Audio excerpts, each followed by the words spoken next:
When a parent is called to school, it's normally that your child is not feeling well, skipping class, or even poor performance. But that was not the case for Immaculate Ninsiima, a mother to 14-year-old Bonus Atukwatse, who after reporting a student bully was burned to ashes in a school dormitory. Bullying in schools has for a long time been prevalent, especially in secondary schools. It is an intentional and aggressive behavior occurring repeatedly against a victim, where there is a real or perceived power imbalance, and where victims feel vulnerable and powerless to defend themselves. In fact, during our time, in the 90s, it was something the Senior 1 newbies would prepare for, with some learning ridiculous, embarrassing songs and comedy skits to entertain the seniors and others coming to school. With lots of money to buy themselves a bodyguard, who was always a senior student, for protection. In most schools, it is a way of welcoming the students into adulthood, from pupil to student status. This pattern of behavior includes physical bullying, such as hitting, kicking, and the destruction of property, and psychological bullying, such as teasing, insulting, and threatening. While some of these acts are meant to be harmless, like teasing, some students go beyond the normal, implicating psychological and even physical torture that can last a lifetime, and sometimes even death. Welcome back to Tavern Crime Chronicles. We explore strange, mysterious, chilling, and unsolved cases. If you have the nerve for fascinating stories, this is your channel. We approach our cases with empathy and extensive research, and if you appreciate our true crime storytelling, kindly support us by subscribing. Thank you.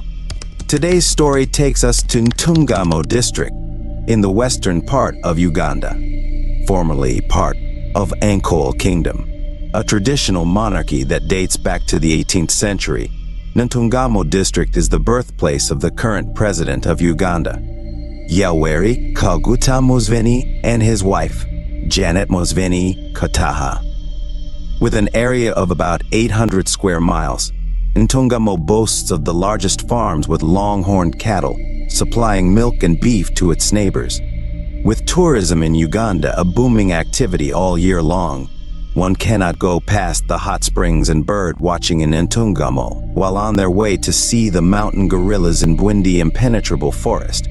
And in this beautiful place is Chamatea Secondary School, a government institution that would on one fateful night become a crime scene. When after the fire that gutted the boys' dormitories was successfully brought down, a burned body was discovered to have been tied to the bedpost. This is the horrific story of Bonus Atukwatse. Born in Isingero district to father and mother Immaculate Ninsiima, Bonus grew up just like any other young boy in an African village. Going to school and helping his mother at home with chores were a daily schedule. In most homes, the boys are responsible for fetching water from the well and firewood from the forest, and Bonus did exactly that. As a disciplined young boy, his parents had high hopes in him and enrolled him in Chamate's secondary school after he excelled in his primary leaving examinations. All students are always excited when they finally go to secondary school, for they can see the future not so far ahead, and Bonus wasn't any different. He had made a promise to his mother to make her proud, and he immediately set forth to focusing on his books. Unfortunately, the old boys of the school would have none of it and often disturbed his peace, teasing and bullying him as it was often the habit by the seniors, a disgusting one that must stop if you ask me. Well, Bonus asked them to stop on several occasions, that they instead intensified the bullying. Thus, Bonus reported their behavior to the school authorities. The boys were punished with an indefinite suspension. Among them was Wilber the group ringleader who threatened to revenge Bonus for causing his suspension. Unfortunately, the administrators disregarded his threats as empty, and no measures were put in place to protect the school. One Sunday night, Wilber, together with his suspended friends, returned to school unnoticed by making their way through the fence surrounding the school.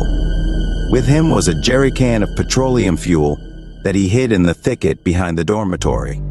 Stealthily, They searched for Bonus among the other students and quickly located him humbly seated on his bed as he usually did before bedtime. He reminded him how they had come to punish him for reporting to the teachers as they quickly tied him on the bed. Scared of what may befall him, Bonus screamed for help, but none of the boys came to his aid as they were all young, about his age, and couldn't dare fight them off. Wilber and his friends quickly ran out, and as the boys struggled to untie their friend thinking their tormentor had left, he came back with a jerrycan, poured the contents in and around the dormitory, and set it ablaze. Everyone was in total confusion. All the boys were screaming while running outside, and unfortunately, Bonus's screams for help were swallowed by the blazing furnace. The few boys trying to help could not see beyond their noses, and it was getting hotter every microsecond. They ran out too quickly, sustaining burns on their bodies as they scampered for safety, and as fire ravaged the two dormitories of Mandela and Nyerere. The perpetrators were nowhere to be seen as they had fled from the school. Bonus was left behind, in the blazing flames, and only he knew what thoughts crowded his mind as he breathed his last. Was it about his mother, who did everything in her power to see that he goes to school? Was it anger, hatred, or even forgiveness for Wilber, despising the act he had just committed?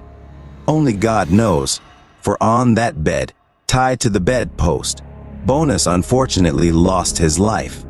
Police authorities arrived at the scene a little too late, for nothing could be saved. The 3 students that sustained injuries were quickly admitted at the family clinic in Tungamo town. Investigations to the cause of the fire were underway immediately, and as the police officers surveyed the scene in the wee hours of the morning, they were shocked to see a corpse of a young boy, burned beyond recognition. On further scrutiny, they noticed that the boy had been tied to the bed with a metallic cord that he couldn't have freed himself. Not even the fire could burn the ties off. A heinous murderer this was. Immediately, the case was no longer arson but a homicide. Their beautiful, quiet school was now a murder scene. Roll call was quickly made to find any missing students, and when the Senior 1 students realized that their friend Bonus hadn't made it through the flames, they quickly collaborated on the story. Social media was awash with protests demanding that the government takes tough measures to crack down bullying in schools, which is one of the most pervasive forms of school violence. The 7 boys were tracked down and arrested, of which one was a minor, thus could not be named in public. The identified suspects were Herbert Joshua Asimwe, Odomal Odongo Kenisige, Lawrence Twesige, Arnold Tumwesige, and Anthony Aranetwe, all aged 18 years of age.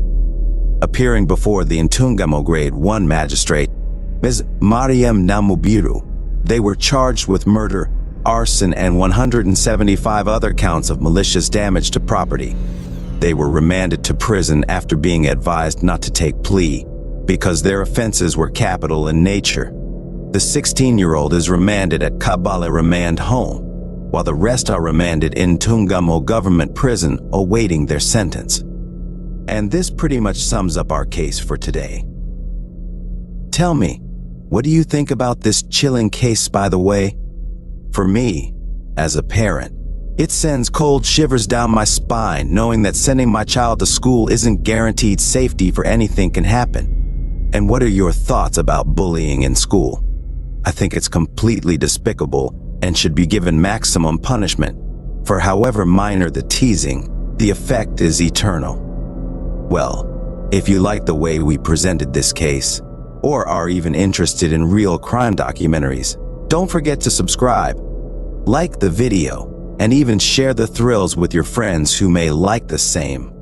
See you next time.